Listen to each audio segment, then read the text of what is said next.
네, 여러분 안녕하세요. 하이닥이 간다 아나운서 유다현입니다. 오늘은 내과 전문의 권호영 원장님과 함께 알레르기 질환에 대해서 알아볼까 합니다. 원장님 안녕하세요. 안녕하세요. 네, 우리가 이 알레르기라는 단어는 알고 있는데 정확하게 알레르기라는 게 어떤 건가요, 원장님? 알레르기라고 하면은 제가 쉽게 예를 설명드리겠습니다. 우리나라 대한민국 국경을 아이언맨 같은 군사가 지키고 있는데 평화 기간이 오래되다 보니까 이 군인이 이제 헷갈려가지고 철새가 겨울에 넘어오는데 그거로 막 공격을 하는 거예요. 그랬더니 막 그 주변이 이제 폐허가 되고 마을도 망가지고 그런 상황이 되고 어떨 때는 막 멧돼지랑 뭐 참새들이 계속 매일매일 넘어왔더니 또 그게 적군인 줄 알고 계속 공격을 하는 거예요. 그게 이제 되게 우스운 상황인 것 같지만 실제로 우리 몸에서 일어나고 있습니다. 예를 들어 우리 몸에 아무 해가 안 되는 진먼지, 진드기, 꽃가루 네. 이런 것들이 이제 코로 들어오는데 우리 몸에서 이제 이거는 외부의 병균, 세균 같은 물질이구나 그런 생각이 있어가지고 면역 반응이 막 일어나는 거예요. 그래서 코도 붓고 콧물도 나고 답답하고 이런 증상이 일어나고 있는 겁니다. 그렇군요. 그럼 이 알레르기가요, 좀 면역 반응이 항진이 되어 있는 건지도 궁금합니다. 네. 이게 제가 이제 환자분 이제 알레르기가 있으시네요 이렇게 말씀드렸더니 그러면 제가 면역력이 떨어진 거 아닌가 그렇게 얘기를 하시는데 이거는 그런 개념이 아니라요. 네. 오히려 우리 몸의 면역력을 조절하는 기능이 좀 이상해졌다고 생각하시면 됩니다. 다시 정리해서 말씀을 드리면은 우리 몸에는 해가 안 되는 꽃가루나 진먼지, 진드기 이런 거에 우리 면역 시스템이 과잉 반응을 해가지고 몸에 증상이 생기는 거를 우리가 알레르기라 할 수 있습니다.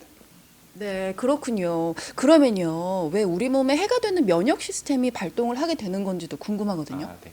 대체로 받아들이는 것은 위생 가설이라는 얘기가 있습니다. 위생가설. 네, 위생 가설은 30년 전에 영국에서 나온 이야기인데 꽃가루 알레르기 환자들에서 네. 보니까 외동보다는 형제가 많은 아이들이 더 많더라는 얘기가 있었습니다. 이 알레르기. 네.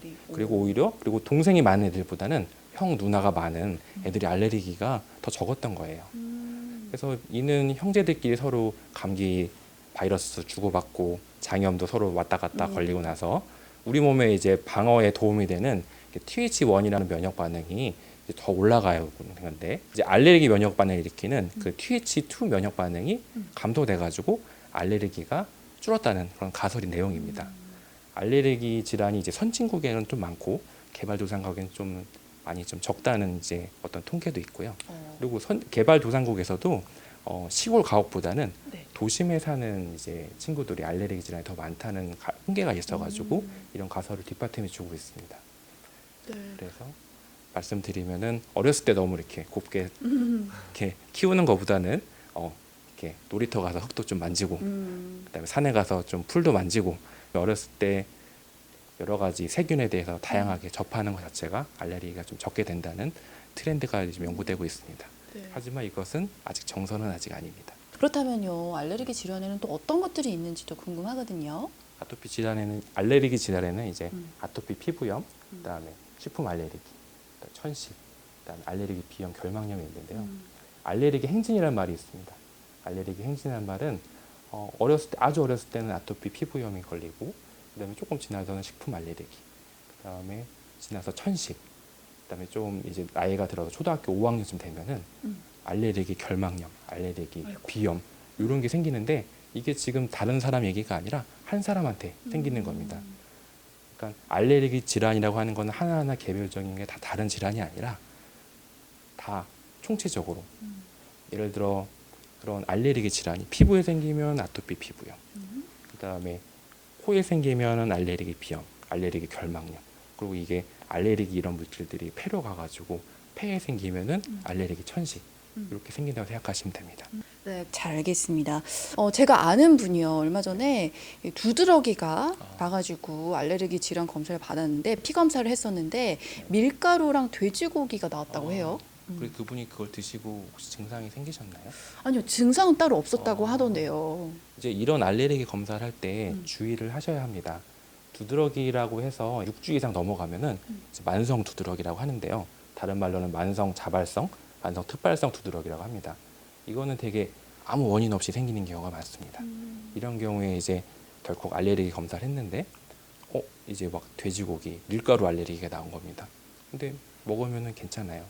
근데 이제 해석을 잘못해가지고 이제부터는 밀가루를 드시지 마십시오 이렇게 얘기를 하면은 이게 되게 혼란이 되는 겁니다. 나는 알레르기 안 생기는데 왜 먹지 말라고 하지? 그래서 모든 알레르기 검사할 때는 해석을 잘해야 되는데요. 네. 이게 보통은 아토피라고 하면은 이거는 아토피 피부염 생각하시는데 아토피라 말은 사실은 알레르기 체질이다. 알레르기 체질이라는 말을 얘기하는 건데요. 우리가 뭐에 꽃가루에 알레르기가 생길 때 이거는 원래 몸속에 내재되어 있던 유전자 정신 소인이 있어요. 이거를 우리가 아토피라고 하는데 피 검사에서 나오는 거는 그냥 그건 아토피가 이제 나온 겁니다. 근데 이게 알레르기 증상, 예를 들어 밀가루를 먹고 위장 증세가 생기는 알레르기 증상이랑은 아예 다른 개념 생각하시면 됩니다. 그래서 항상 검사를 하신 다음에는 이게 진짜 알레르기랑 관련이 있는지 이거를 꼭 체크를 하셔야 됩니다. 그래서 아토피 피부염이 있어서 이런 여러 가지 알레르기 검사를 했더니 계란, 밀가루 알레르기가 나온 겁니다. 그래서 그걸 다 못 먹게 하면은 그 아이가 영양실조가 걸릴 수 있기 때문에 알레르기 검사할 때는 꼭 해석할 때 주의를 해야 됩니다. 네, 잘 알겠습니다. 오늘 권호영 원장님과 함께 알레르기 질환에 대해서 이야기 나눠봤습니다. 다음 시간에 계속 이어가도록 할게요. 원장님 함께 해주셔서 감사합니다. 감사합니다.